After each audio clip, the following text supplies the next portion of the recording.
La paix soit avec vous. Nous sommes aujourd'hui le 9 février.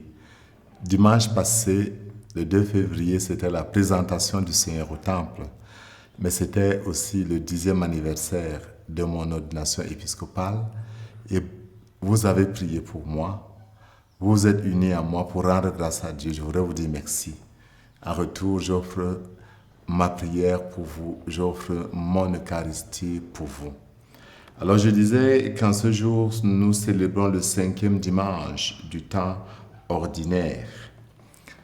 Et ce 9 février, la parole nous interpelle fortement.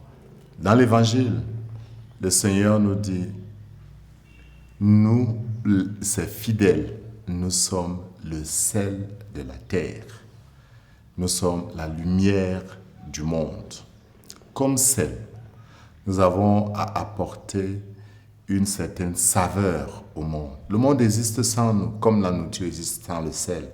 Mais le sel apporte une saveur au monde. Comme lumière, nous avons à illuminer le monde, à faire en sorte que les couleurs se distinguent, que la beauté se révèle, que nous puissions mettre en exergue ce que Dieu a voulu créer dans le monde. Et qu'est-ce que ça signifierait concrètement? La première lecture nous le dit. La première lecture parle de la relation que Dieu voulait que ses élus aient avec ceux qui sont dans le besoin, les déshérités et les pauvres. Écoutons. C'est du livre du prophète Isaïe. Ainsi parle le Seigneur. Partage ton pain avec celui qui a faim. Accueille chez toi le pauvre sans abri. Couvre celui que tu verras sans vêtements. Ne te dérobe pas à ton semblable. Alors ta lumière jaillira comme l'aurore et tes forces te reviendront. On a l'impression, même pas une impression, c'est déjà annoncé chez le prophète, mais devenu encore réalité avec le Christ. L'identification de Dieu avec le prochain et davantage comme option fondamentale, le prochain qui est dans le besoin. Alors, celui qui reconnaît le Seigneur dans celui qui est dans le besoin, le Seigneur donne qu'il resplendisse. Écoutez la promesse. Si tu cries, alors en ce moment, le Seigneur dira, me voici. Si tu fais disparaître de chez toi le joug, le geste accusateur, la parole malfaisante, si tu donnes à celui qui a faim ce que toi tu désires, et si tu combles le désir du malheureux, ta lumière se lèvera dans les ténèbres et ton obscurité sera lumière de midi. C'est important pour nous en ce jour du 9 février où nous allons élire nos conseillers municipaux et nos députés.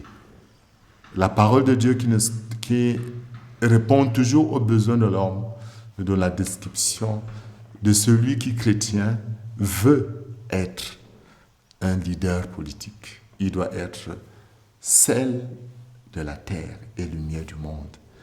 S'il doit resplendir devant Dieu, alors que ce soit en portant le nécessiteux.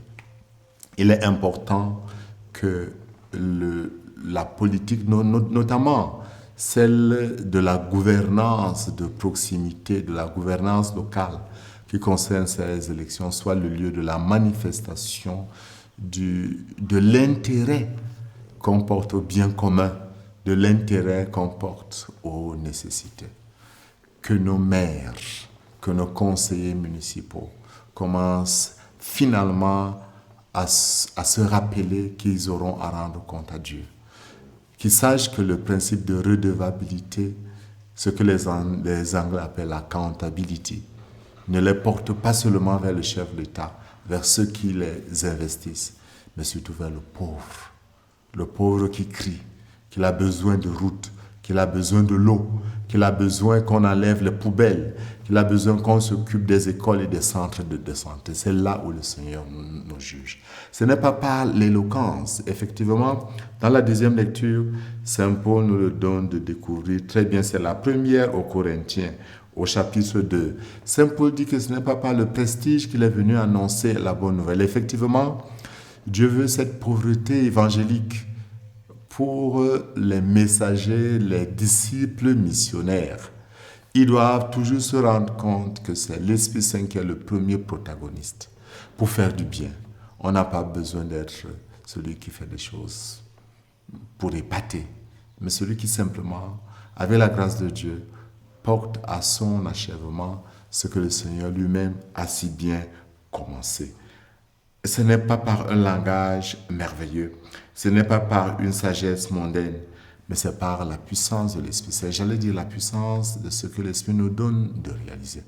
Qu'en ce jour où tous nous devons aller voter, que nous rappelions que nous devons voter en notre âme et conscience, mais nous qui sommes élus, que nous nous rendions compte que nous avons des comptes à rendre et qu'on soit le sel de la terre et la lumière du monde et qu'on apporte un changement à notre société, que nous laissions des enfants meilleurs pour notre société, que nous laissions un monde meilleur en sachant que nous sommes des collaborateurs de Dieu. Et que en ce saint jour, le Seigneur vous bénisse au nom du Père et du Fils et du Saint-Esprit. Amen.